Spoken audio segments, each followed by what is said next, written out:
कठोपनिषद में नचिकेता ने तीसरा वर मांगा। यमाचार्य ने नचिकेता को कई सांसारिक प्रलोभन दिए,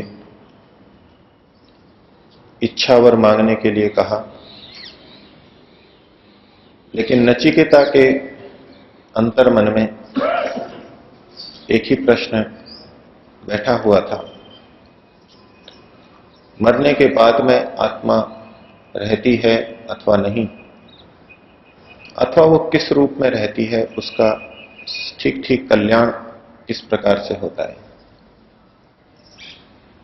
और जब यमाचार्य के समस्त प्रलोभनों के बाद भी नचिकेता ने कहा कि मेरे लिए तो वही प्रश्न वर्णीय है, मुझे तो आप उसी अध्यात्म तत्व का उपदेश कीजिए, तो यमाचार्य नचिकेता से संतुष्ट हुए। इस व्यक्ति को, इस बच्चे को वास्तव में अध्यात्म की पिपासा है, ये वास्तव में उसका जिज्ञासु है, और ये वास्तव में केवल उसी को जानना चाहता है। सांसारिक विषयों को अपना लक्ष्य लेकर के यह नहीं चल रहा है। तो फिर उसको उपदेश देना प्रारंभ किया, और अध्यात्म का मार्ग कैसा होता है उससे संबंधित कई उपयुक्त निर्देश, गूढ़ बातें उसे बताई। यमाचार्य ने जो वर्णन प्रारंभ किया वो उन्होंने सांसारिक मार्ग और आध्यात्मिक मार्ग दोनों की तुलना करते हुए प्रारंभ किया। यमाचार्य को भी ये तत्व भली प्रकार से स्पष्ट था, अथवा यूं कहें कि महर्षि कठ इस बात को भली प्रकार जानते थे कि जब तक तुलना पूर्वक विवेचना न हो, विवेक की प्राप्ति न हो, दोनों पक्षों के गुणधर्म हानि लाभ सामने न आ जाएं, तब तक व्यक्ति ठीक निश्चय नहीं कर सकता। आज के युग में भी बड़े बड़े प्रबंधकों के लिए मनोवैज्ञानिक यही सलाह देते हैं कि जब उनको निर्णय में संशय हो तो दोनों पक्षों को अलग अलग लिख लें, दोनों पक्षों के लाभ भी लिख लें, जितने उनके मन में आते हों, जितनी उनकी जानकारी हो, अधिक से अधिक लाभ और अधिक से अधिक हानियां दोनों पक्षों की देख लें। सब कुछ जब लिखित में आ जाता है, सामने आ जाता है, तो निर्णय करना आसान हो जाता है, क्योंकि प्रबंधकों को प्रतिदिन अनेक निर्णय करने होते हैं, और प्रबंधक ही नहीं, हर व्यक्ति को अपने जीवन से संबंधित और व्यवहार से संबंधित बहुत से निर्णय करने ही होते हैं। तो इसी शैली को महर्षि कठ ने यमाचार्य के माध्यम से यहां प्रस्तुत किया और कहा कि अन्यत श्रेयः अन्यत उत एव प्रेयः। श्रेय और प्रेय, इन दो शब्दों के माध्यम से उन्होंने इन दोनों मार्गों को संकेतित किया। श्रेय मार्ग अर्थात कल्याण का मार्ग, अध्यात्म का मार्ग, मुक्ति प्राप्ति का मार्ग, और प्रेय अर्थात सांसारिक सुख भोगों की प्राप्ति का मार्ग। श्रेय और प्रेय दो मार्गों के रूप में उन्होंने इस सारे के सारे विधान को प्रस्तुत किया। तो कहा अन्यत श्रेयः, ये जो श्रेय है, श्रेय मार्ग है, ये बिल्कुल अलग है, और अन्यत उत एव प्रेयः, और ये जो प्रेय मार्ग है ये भी बिल्कुल अलग है। ये दोनों बिल्कुल अलग अलग रास्ते हैं।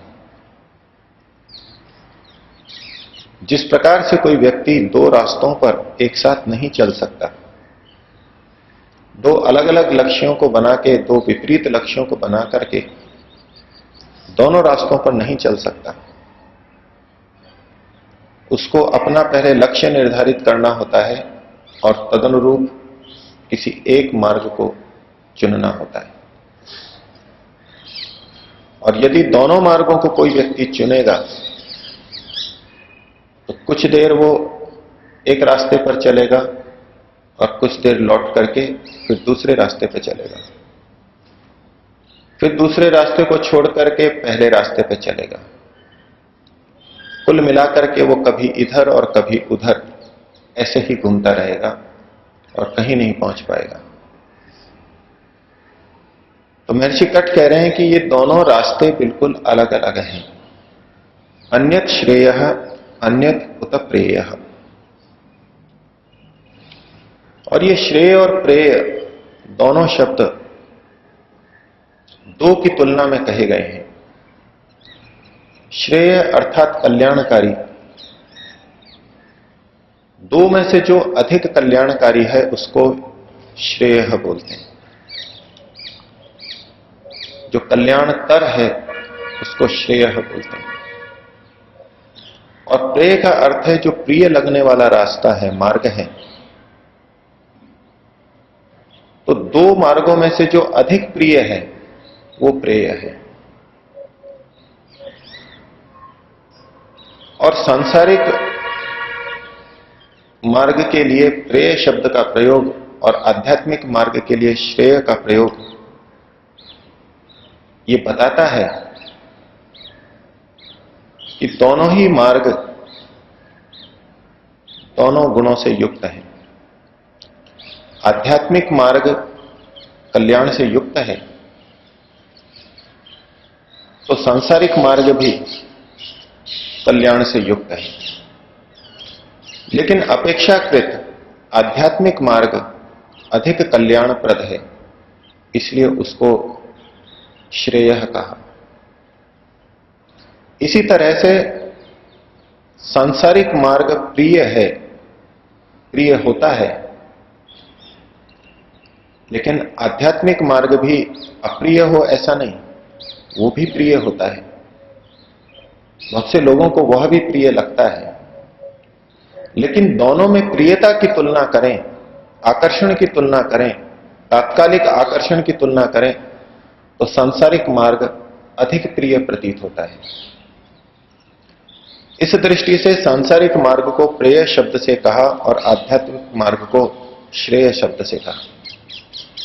और चूंकि दोनों की तुलना की जा रही है इसलिए कहा जा रहा है कि ये दोनों में से ये अधिक प्रिय है और ये अधिक कल्याणकारी है। कल्याणकारी तत्व दोनों जगह है और आकर्षण का तत्व, प्रिय तत्व भी दोनों जगह है। केवल तुलना से कहा जा रहा है। तो श्रेय और प्रेय ये दोनों बिल्कुल अलग अलग रास्ते हैं, इनको मिला करके नहीं चलना। और आगे कहा उभे नानार्थे पुरुषम सिनीतः। ये दोनों मार्ग, श्रेय और प्रेय मार्ग, भिन्न भिन्न प्रयोजनों से, भिन्न भिन्न अर्थ से पुरुषम सिनीतः, पुरुष को बांधते हैं। इन दोनों रास्तों को बांधने वाला यमाचार्य कह रहे हैं।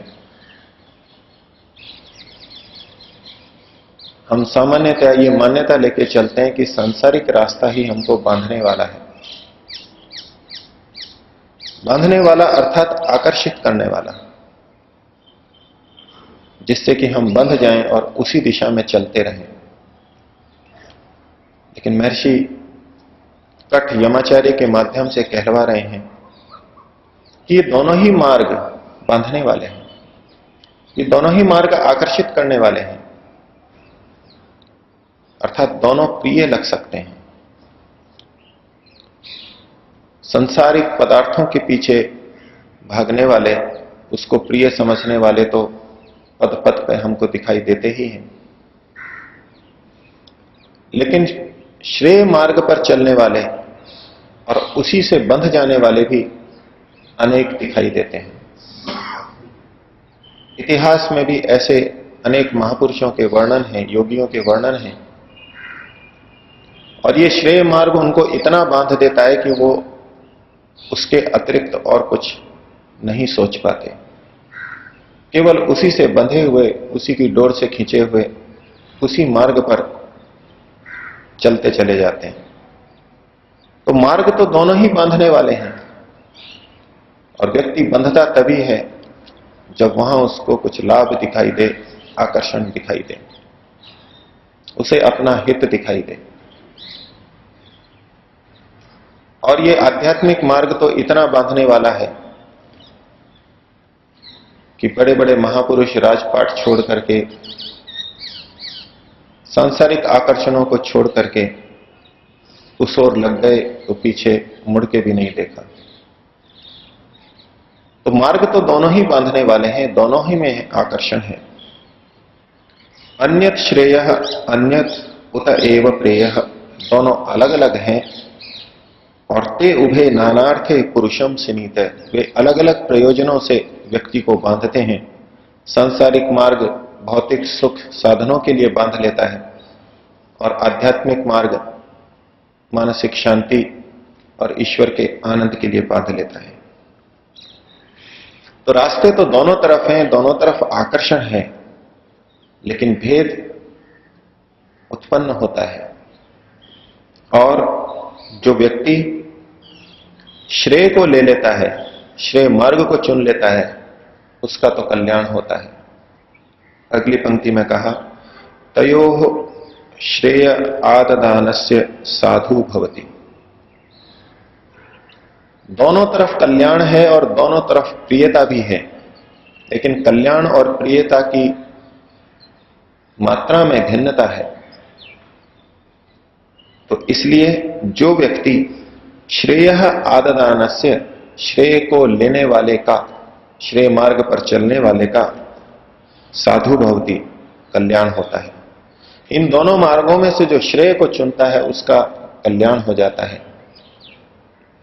और हीयते अर्थात यह उप्रेयो वृणीते, जो प्रेय का वर्ण करता है वो अर्थात हीयते, उस प्रयोजन से हीन हो जाता है।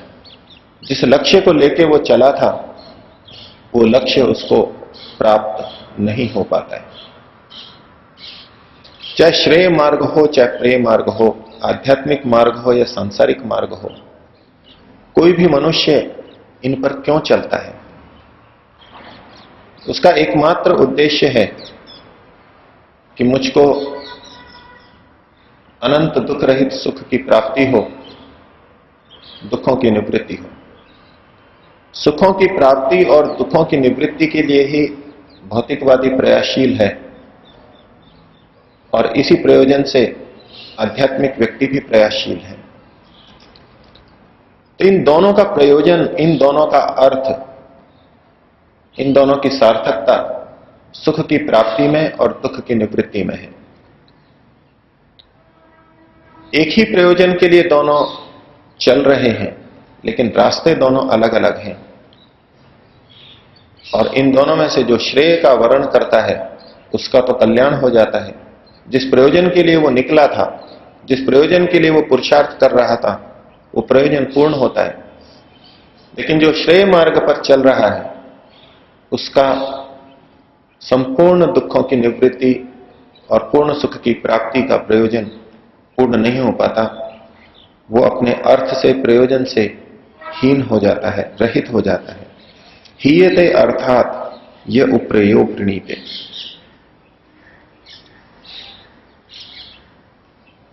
तो इसको कहकर के महर्षि कठ ने ये संकेत दे दिया नचिकेता को कि कल्याण तो केवल श्रेय मार्ग पर चलने में ही है।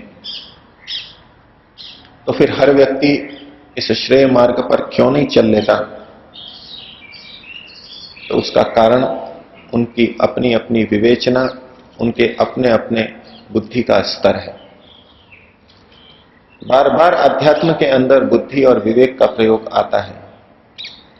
पद पद पर यह प्रतीत होता है कि ऋषि बुद्धि और विवेक का प्रयोग इस अध्यात्म में पर्याप्त मात्रा में चाहते हैं। वो केवल अंधश्रद्धा के आधार पर चलना नहीं चाहते और न ही वैसा उपदेश करते हैं। अगले श्लोक में कहा, श्रेयश्च प्रेयश्च मनुष्यम एतः। कहा कि ये श्रेय और प्रेय, ये दोनों रास्ते मनुष्य को प्राप्त होते हैं। प्रत्येक मनुष्य को श्रेय और प्रेय दोनों रास्ते मिलते हैं। जो भी मनुष्य शरीर में आया है उसको दोनों अवसर प्राप्त हैं, वो दोनों रास्तों पर चल सकता है। इतनी सामर्थ्य और सुविधाएं ईश्वर ने प्रदान की है। कोई व्यक्ति यह नहीं कह सकता कि मेरे को तो श्रेय मार्ग का अवसर ही नहीं मिला, श्रेय का रास्ता ही नहीं मिला, और न ही कोई व्यक्ति ये कह सकता कि मेरे को प्रेय का मार्ग ही नहीं मिला और प्रेय की और पढ़ने के साधन नहीं मिले। ईश्वर ने सबको ऐसा शरीर, बुद्धि और परिस्थितियां दी हैं कि वो श्रेय और प्रेय दोनों मार्गों पर चल सकता है। दोनों ही उसको प्राप्त हैं और ये केवल मनुष्य को प्राप्त है, अन्य किसी प्राणी को प्राप्त नहीं है। श्रेयश्च प्रेयश्च मनुष्यम एतः, ये दोनों मनुष्य के पास आए हैं। ईश्वर ने इन दोनों को मनुष्य के लिए प्रदान किया है, दोनों उपलब्ध हैं उसके सामने। तौ संपरीत्य विविनक्ति धीरः, इन दोनों के गुण दोषों का विचार करके, उनके हानि लाभ को देख करके, धीरः धीर पुरुष विविनक्ति विवेचना करता है, दोनों को पृथक पृथक कर देता है कि ये रास्ता अलग है और ये रास्ता अलग है। जैसा कि इस द्वितीय वल्ली के प्रारंभ में कहा, अन्यत श्रेयः अन्यत उत प्रेयः, ये श्रेय अलग है और प्रेय अलग है। तो जो दोनों रास्तों को देख करके, समझ करके, विवेचना करके पृथक पृथक कर देता है, वो धीर पुरुष। और ये धीर पुरुष फिर क्या करता है, श्रेयो ही धीरः अभिप्रेयसो वृणीते। ये धीर पुरुष प्रेयसः, प्रेय की अपेक्षा से, श्रेयः अधिवृणीते, श्रेय को ही अच्छी तरह ऊपर, प्रेय के ऊपर श्रेय को वर्ण कर लेता है। दोनों में से श्रेय को अधिक महत्व देता है। श्रेयो ही धीरः अभिप्रेयसो वृणीते, क्योंकि उसने पूरी विवेचना कर ली है किसमें लाभ है, किसमें हानि है। और प्रेय को कौन वर्ण करता है और वो प्रेय को क्यों वर्ण करता है, उसके लिए महर्षि ने कहा, प्रेयो मंदो योग क्षेमात् वृणीते। मंद, जो मंद है, जिसकी बुद्धि मंद है, जो अच्छी प्रकार से समझ नहीं पाया, वो प्रेयः वृणीते, प्रेय मार्ग का वर्ण करता है। और वो प्रेय मार्ग का वर्ण क्यों करता है, उसके लिए कारण बताया, योग क्षेमात्। योग और क्षेम के कारण से वो प्रेय मार्ग का वर्ण करता है। योग का मतलब है पदार्थों की, भौतिक पदार्थों की, साधनों की प्राप्ति। उसके मन में ये लालसा रहती है कि मैं अधिक से अधिक साधनों को प्राप्त कर लूं। यदि साधनों की प्राप्ति होगी तो प्रेय मार्ग से ही होगी।